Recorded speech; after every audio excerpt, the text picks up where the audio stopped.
Voilà. Bonjour, bonjour, bonjour, ma Congolais. Bonjour, ma binoba internaute, surtout binoba abonné à Dr News. Bonjour, ma papa et ma maman, ici Kabozwani, ma diaspora. Tolobaka un rebelle de foi, un véritable Congolais. A Koyekole qui s'est moukolotté sans que le Kahaye m'a payé la Kinenge, payé la moukolotté. Un véritable Congolais, aux gens censés à Kolukakodier par qu'est-ce qui se passe à l'est du pays. Tout soit mis dans les sengo, pour Sabino, information n'est de fois. La chaîne Oyo, vous ne serez pas déçus parce que vous serez informés en exclusivité de tout ce qui se passe à l'est du pays. Papa Gilles Molindois, un grand homme de Dieu de ce pays, n'a pas si beauté ainsi que votre femme. Je salue également ma maman Nanganyoso, na poto ba diaspora. Je salue également ma Congolais Bisika Bozwami, Bandeko M23 divisé. Dans le bien, le M23 divisé. Lobby et Yinaki na Congrès américain. Qu'est-ce qui se passe au juste? Chers Congolais de père et de mère, j'espère que Baïnyo Sobalanda Kangai, Batonyo Sobalanda Kanga, je vous ai toujours dit, surtout Pino Congolais ou Africains qu'on conscientise Pino na lobby. Tozo senga na gouvernement congolais abenga na ambassadeur ya France awana. Na banda kolobelo ko depuis kala munoko nanganga. Tozo senga na gouvernement congolais abenga na ambassade au Congo. Il y avait un prophète ivoirien qui s'appelait Mohamed Sonoko. Mohamed Sonoko, il avait prophétisé pour le président Félix. Ici, président Félix, vous devez faire très attention à ma collaborateur. Alors, il va venir tellement utiliser plus proche de ma collaborateur. À l'heure où je vous informe, Kabila n'a qu'à contact avec tous les officiers déjà qui travaillent dans Bango. Awa, tous les officiers où Joseph Kabila qui travaillent dans Bango, tous les officiers, tous les officiers à l'heure il y a data center. Data center est un système de télécommunication et captaka ma conversation. Même il y a WhatsApp. Ceux qui ont une conversation avec Joseph Kabila, ceux qui ont appartenu à data center. Kabila tia yaki na Goma, azalaki a contact déjà na officier baza awa na Congo bakangi. Baolinga pe koloba yango te parce que ça va secret d'état. Azalaki a contact na ba officier wana. Tous ces officiers là aussi bazalaki a contact na banani na gouvernement français Emmanuel Macron. Ba officier wana nyo soit pas contact na gouvernement français. Alors Kabila tia yaki il comptait na ba officier wana. D'ailleurs, je vais vous balancer les images au Baouti Kokanga. 500 ballons. La limité. 500 ballons. La friperie. Il y a ma tenue militaire. Dans le bien, non, 500. Comment on a l'image? J'espère que vous avez vu les images. 500 ballons Baouti Kokanga. Calcul ni Kabila Yakina. Kabila Yakina calcul. Le système, on avait vraiment sécurisé ma frontière. Kabila est ici, il y a 23. Alors, il va nous compter les sous, même nous disons qu'il faut comme ça, on a ici quand on voit qu'il doit parce que lui, comme il était déjà en contact avec l'officier, il y a que tous ces officiers, qui s'y réputent. Officier on a dit on soit dans bango contact bazala qui s'y répète babani ko kanga bango nazo bisa bino ratissage ezo sala na kati ya armée pour ko imaginer ezo sala dans le douceur et dans la tranquillité. Donc j'ai Kabila qui n'a déjà de contrer en haut. On dit aventure ezo sala na Goma sont des aventures pas mal scénario. Et ça va aventure. L'émission de Robert Tani solo pour comprendre. N'engeni ni makabo bani kolika. Mais na ebisi bino déjà bakangi tous les officiers bazalaki à contact avec Joseph Kabila. Bon, voilà qui première sortie médiatique à Joseph Kabila. Il a encore de l'énergie et les Congolais ont besoin d'aller. Il y a pour intervenir. Il y a émission Morobo et briefing Moro, le président Félix Assalaki. J'espère que je vous balance encore cette image. Bon, mon image à Mokonzambo Kandenga Lobi. Bon, mon image à Mokonzambo Kandenga Solba. Mokonzambo Kalobi, Kabila a un système à Salaki. La minute où Kabila a le système, il y a même pas sa pierre pompier. C'est-à-dire, tu as allumé le fait au niveau pour ma moto. Pour Oko Saba Congolais, Oko Saba Congolais. Oko Saba Congolais. Alors, Nenge Kabila est Sultani Makenga, Paul Kagame assis à garantir ça que si on réussit à qu'on soit est du pays, la personne qui sera président de la République est Sultani Makenga. Nenge Basolo là, Kagame. Mais ce qui est plus grave, Kabila est réapparu. Nenge Kabila a se réapparaître.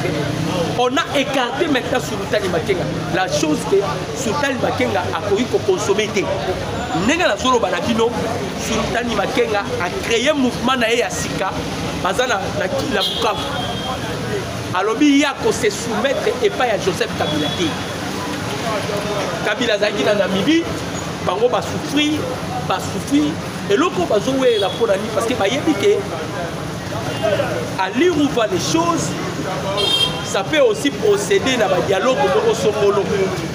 Dans le dialogue pour Songolo. Ce qui est le dialogue, parce que dans le mixage, dans le passage, il va perdre. Dans le gauche, dans le droit. Les Sultani Makenga, le plus question. Donc, Awa, Makenga, Joseph Kabila, et dans le rôle de Poukounania. Et ça, c'est déjà avantage dans la Poukounania. Là, je vous dis la vérité. Et ça, avantage dans la Poukounania parce qu'ils sont divisés, des bazars en division. Et ça, avantage dans la Poukounania. Mais qu'est-ce que Emmanuel Macron a dit pour ça? On nous informe qu'il y a eu des militaires français. Parce que lorsque Emmanuel Macron a accueilli, il y a El-Sisi, il y a Égypte. Monsieur Massad Bolos, le conseiller principal, il y a Donald Trump, Mouto va faire charge, il y a Makabouya, il y a région à Kalanga, à Landaki Yekuna, à Ebisiye, à Lobinaye, papa, Longola Makolo Naomi Balé, na Makabouya Congo. Congo, ils ont appartenir à la communauté. Les Congolais ont décidé de faire un deal avec les États-Unis d'Amérique. La RDC va maintenant coopérer avec les États-Unis. Ils ont commis le rôle à moi obstacle parce que la France a payé. Dernier rempart, il y a des Français, Zaki Joseph Kabila. Mais ma cambo, les congressistes, les ici, on a un problème avec Joseph Kabila. En tout cas, la France a sous la part de la République démocratique. Maintenant, la France a commis comme une monde qui a perdu parce que la politique de Donald Trump a conclu. C'est alors que la France va maintenant introduire des commandos français au Congo-Brazzaville. Les commandos français au Congo-Brazzaville sont ébellés à l'aide de Nani, à l'aide de bateau, il y a OCC. Il y a bateau OCC. Parce que les gens de OCC collaborent avec Joseph Kabila. Vous savez que à l'aéroport, Miguel Kachal Katam, Azali, les DG de RSP, autorité de régularisation des sous-traitants de secteurs privés, Michel Gatem Katal. Bakangi a dit 49 millions de Kima. Alingaka Kima a débarqué à l'aéroport de Dieu. Bakangi na minute sous surveillance. Ce sont des gens qui collaboraient avec Joseph Kabila. Bango ba yeba kiteke. Ba signe ya ba appel, ba nini, ba conversation, ba biloko na bango nyonso. Ils participaient même na ba vidéoconférence. Nyonso les Américains ba na katsa pour révéler. Et puis les gens oublient. Alors qui est pauvre récemment les deals avec les États-Unis d'Amérique si tu signes déjà. Tu signes déjà Maramoussé si là. Oh, les hommes à formalité. Vous pouvez imaginer l'Américain ici Paul Kagame. Na juin Awa a signé, les Américains vont signer les accords avec la République démocratique du Congo. C'est-à-dire, Bazo c'est la licence approbation à Moutouté. Bazo c'est l'approbation à Moutouté. Maintenant, la France veut maintenant faire un coup d'État. Donc on va faire ça qui ça soit échoué dans le coup d'État. Paul Kagame a multiplié par réunion pour un coup d'État. À Kokité. Bakeyo, si Baki va jouer Kabila. Maintenant, ce qui vient de se passer dans le Congrès pour la Kabila, Donald Trump a passé instruction. Et pas il y a Marco Rubio, le patron de la diplomatie américaine. Marco Rubio, c'est lui qui a parlé pour Yako Solola, une discussion avec Paul Kagame pour le dossier Joseph Kabila. Marco Rubio avec Kagame. Et puis si Kagame, il y a bien ça, il y a une consultation. On ne disconvient pas avec des consultations. À ça, la consultation. Mais s'il devient l'obstacle pour la deal entre la République démocratique du Congo et les États-Unis d'Amérique, ça c'est Marco Rubio. À ça, la consultation, c'est-à-dire que c'est qu'on consulte, à consulter. Si on a consulté, à consulter. Mais à ça, et là, Marco Rubio a dit Paul Kagame a dit ça. Par contre, il faut qu'on contact Joseph Kabila. On a eu seulement parlé avec Marco Rubio. Parce que Donald Trump a bengi Marco Rubio, a instruit Marco Rubio a bengi Paul Kagame.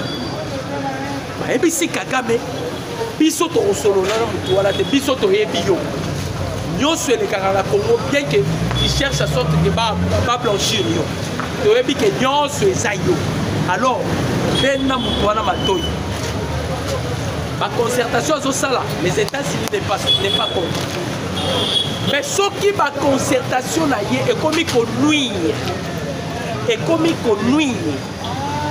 deal entre les États-Unis et la RDC to komaye. Et ni kolobani ni pona interpréter en bien. Connuire, c'est-à-dire la consultation de Joseph Kabila et il y a insécurité dans l'Est.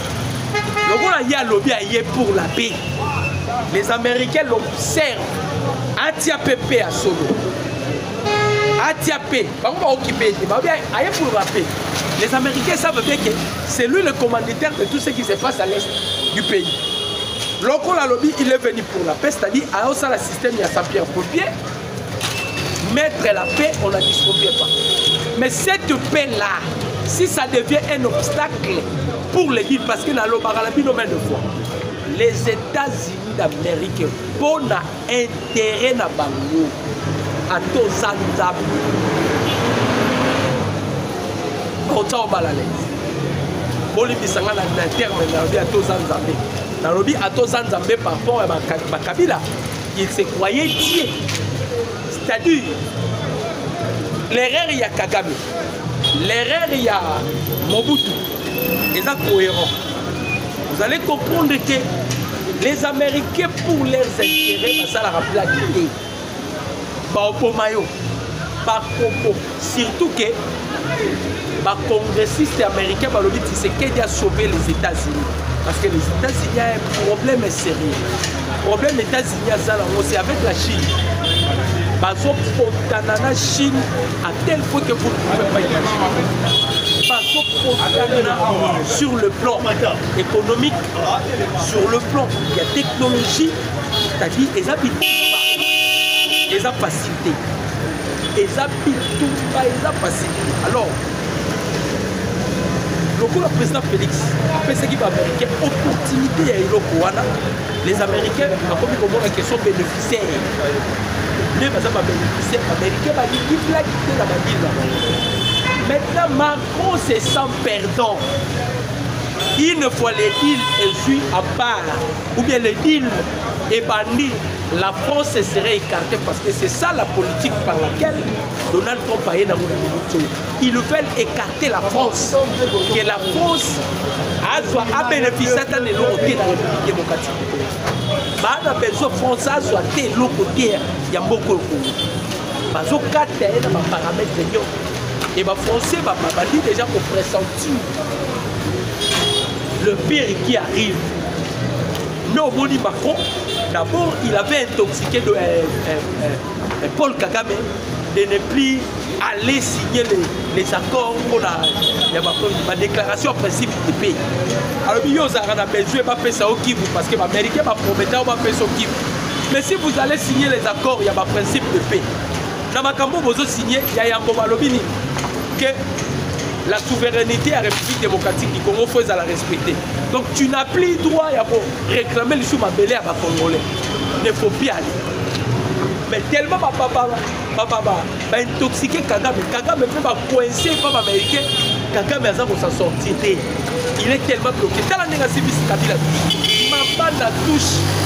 Donc, à la minute, Kagame et Kabila vont partager ma crime. Nous, ceux qui sont à l'Est, on voit aujourd'hui, c'est Kagame et Joseph Kabila. Et les Américains savent ça. Le coup, la CBC, maman, touche trop. Tellement précieux, les Kagame, Amérique, Français, qui sur terre. Côtier belé, nous sommes déjà informés. Français, côtier belé, pour un coup d'État.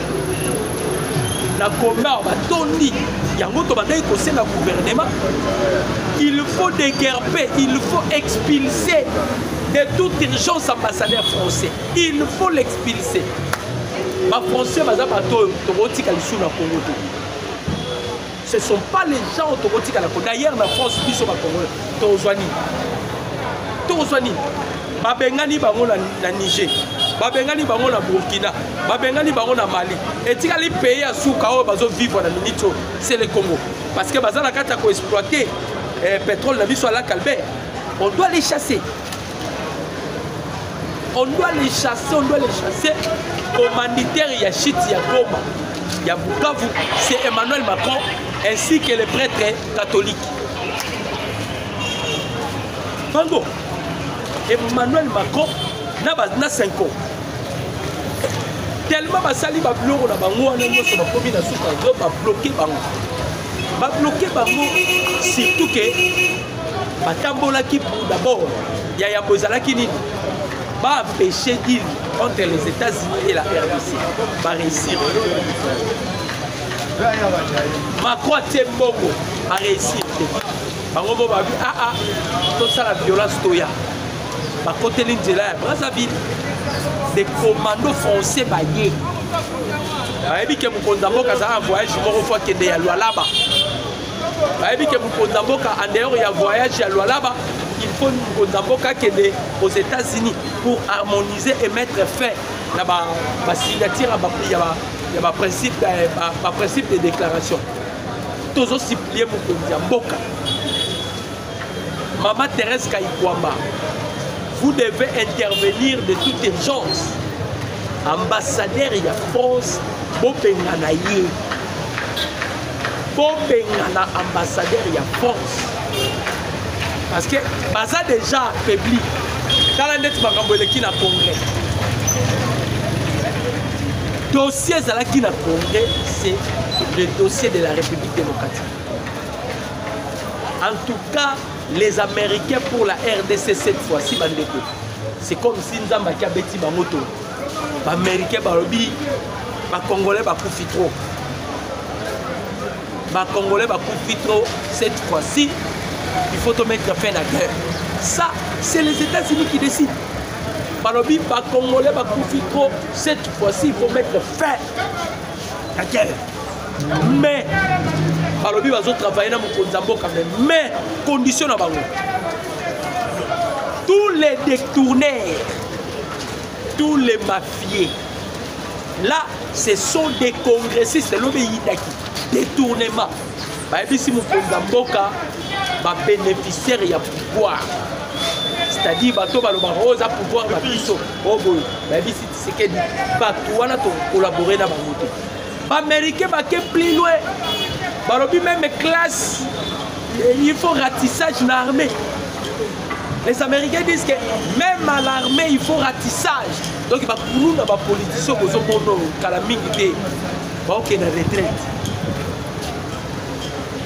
Balobi ba okene na la police na FRDC. Imaginez bazo na 500 milliards bandeko. 500 milliards. Et ça blague. Nalobi bien 500 milliards. Bongo bazo ya dango bazo ta.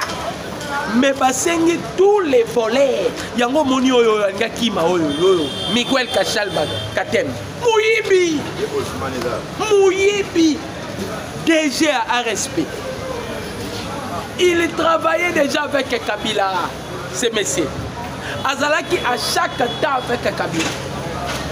Parce que Batoyo, Babane peut financer M23. Bango ba yeba ki nanga roya. Bato na bozo mona. Na ba kamera o nyoso, ba yeba ki nanga zoya. Bango espoir na nanga soka ye, il savait déjà que nanga veut dire Kabila. Mais ndenge bakambo komeli sur terrain bandeko ba congolais et contre précis moi les États-Unis banakata kwa bébé tous les ennemis de la République démocratique. Papa Taboubeke ya lobby biloba loba kei sans effet. Boka vous en effet. Obasanjo ya ki lobby kei boka vous en effet. Ba américain banakata ko neutraliser ya ko anéantir, ko paralyser. Bazoka mais ba ebisi président Félix. Bato ba détournement. Imaginez bandeko ba congolais. Luboya Kachama outi ko sala ratissage récemment à Naituri. L'ennemi avait osé bandeko nangai. Vous allez remarquer que l'ennemi a quoi avancer. Même Kagame yemo nga sala déploiement. Ba service renseignement ne ba bien tous a piégé. Soko mais ko sala ka déploiement. Ba sodo nyoso ko déployer ba bo bango nyoso. Tous a piégé. Pourquoi? Il faut faire très attention. Si c'est que du politique, camouflage, il détient déjà des drones mystérieux. Ces drones mystérieux, qui ont américain. Drone, on a des drones pour Mabal. On a utilisé des drones. On a utilisé des drones. Tant que oh Azaki, il n'y a pas qu'il n'ait pas consulté Moïse Nyarigam. Il n'a pas consulté la carte. Alléluia. Parce que bango ne bazwa ka makanika bataka na minembo. Makanika a tué des Congolais na minembo. Lelo yo siko e baluki. Bango so ba ko kufa comme génocide. So ba Congolais ba okufa za génocide. Bango ka so ba kufi mi balé comme génocide. Bazui ratissage à Luboya Kachama. Ratissage d'Aïtouri où vous ne pouvez pas imaginer. Le roi va aimer comme peut va Kabouani, va faire s'il sous force. Là va voir ça les. L'obé les sous ma Suisse. Fim à ma casse que ce soit ceux-là qui sont à Bukavu. Na comme un peu ma méca peut frapper Mouké. Parce que Mouyin de Zang ici à l'Obaki. A Sengaki ba wazalendo nyonso partout bazali. Abisi ba wazalendo botika Kabila. Avant ala la comité. Botika ala la comité. Bande kolanga ba congolais. Tolobaki yango et puis toujours continuer koloba. Beaucoup de Congolais bazala qui désespérés pour la chute de Goma et de Bukavu. Tolobaki na bino ayez confiance au commandant suprême, président Tshisekedi. Ayez confiance à Tshisekedi. Ayez confiance à la politique du président Tshisekedi. Tolobaki bongo parce que toyebani. Goma Bukavu eza eloko ekongweni biso ba force surtout sur le plan diplomatique. Sur le plan diplomatique, eloko ekongweni biso force eza Goma Bukavu. Ndenge tokotaki kaka Goma bakotaki Goma bakoti Bukavu bapesi biso fever. Nde bapesi biso fever tokoteli bango mpe voilà siko makambo ndenge bani. C'est-à-dire parce que beaucoup de Congolais bazolela baba tolobaki na bino Kabila est le candidat potentiel de ce pays. Ako échappé te. Ako échappé te. Ako échappé te. Et il faut se rendre compte que les Congolais vont comprendre. Un politicien qui est versatile, il faut se retrouver un politicien. Il s'agit de Martin Fayou. Fayou, là où il faut signer, oh non, pour l'intérêt du Congo, j'ai décidé de travailler avec Joseph Kabila. Il y a un sous lobby à travers un pays. Oh, si on avait signé, ce n'est pas dit que nous sommes à ça. Les lois sont boire à Kabila parce qu'il va parler à 13h. Il va boire à Kabila. Donc, il va faire Batela guest house, on appelle ça Samuel Eto'o, au Batela. Quelqu'un qui n'arrive pas à gérer hôtel. Ce qui y a 3 niveaux, 4 niveaux. Moutouala, vous pensez qu'à Roko, c'est la même bourgmestre. Tel est un politicien, pas de quoi. Même Mundela ne peut pas travailler dans Moutouala, non, et Tchalino. Et ça, le roi président politique. Vous comptez qu'il a aussi sa guerre. Le lingue c'est la guerre, c'est la guerre dans le mixage de la brassage.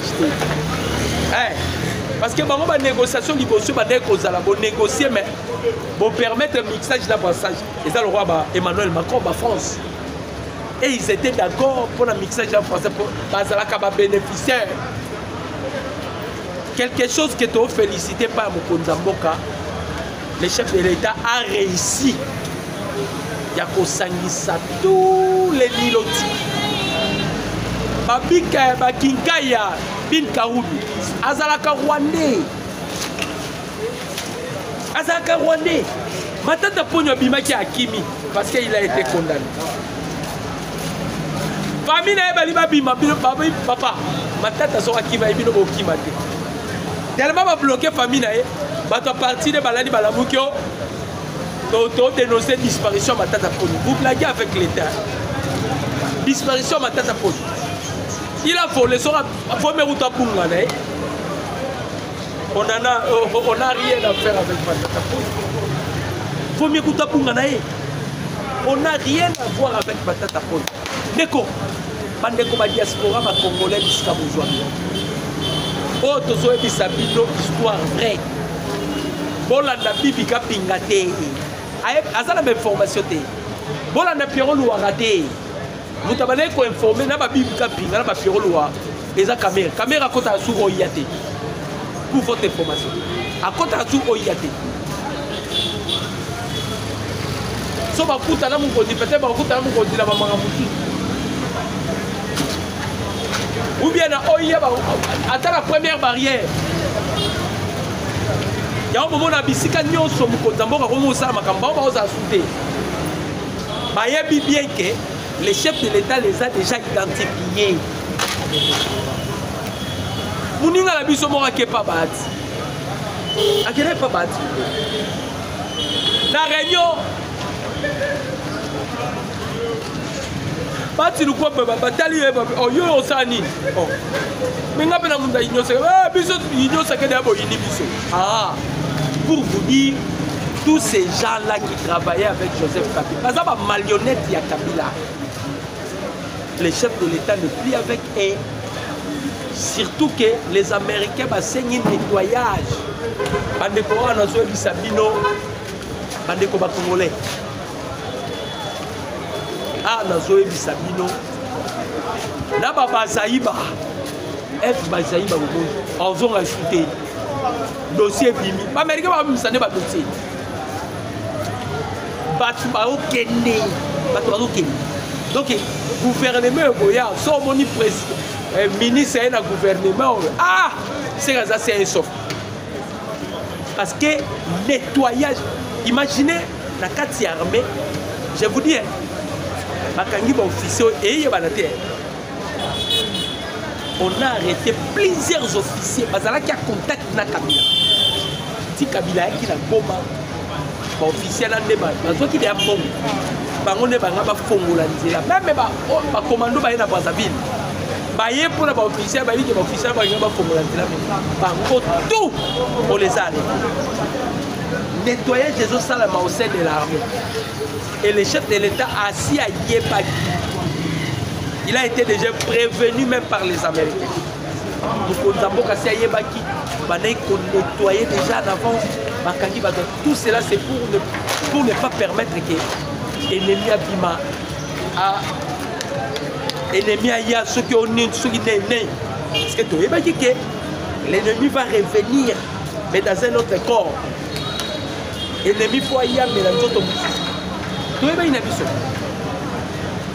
Vous remarquerez que Nazolo n'a pas si. Je suis souffrant. Mais j'avais quand même, je fais l'effort, il y a pour faire sa mission d'information. Alors quand je suis malade, ordonnance, maman ordonnance. Ordonnance, c'est là que nous faisons ordonnance. Bon, mon ordonnance, je suis souffrant. Puis surtout dépendant là, je suis souffrant. C'est ça l'ordonnance. C'est ça mon ordonnance. En mon ordonnance, bon, Chito est communicateur d'Abino. Pour défendre les pouvoirs, mais l'ordonnance c'est à 173 700. Prix coup du Yango. 173 700. 173 700. C'est une affaire à 60 ou 70 $. Je manque même ça. Tous, vous me connaissez bien. Mon numéro c'est plus 143 89 63 95 965. Si vous voulez m'aider, soin, je ne me sens pas bien. Dieu vous bénira ainsi. Tu vois qu'il y a photo que ça nous actualité à mon pied dans 4 parce que je ne me sens pas bien. Je dis et je vous remercie. Ciao.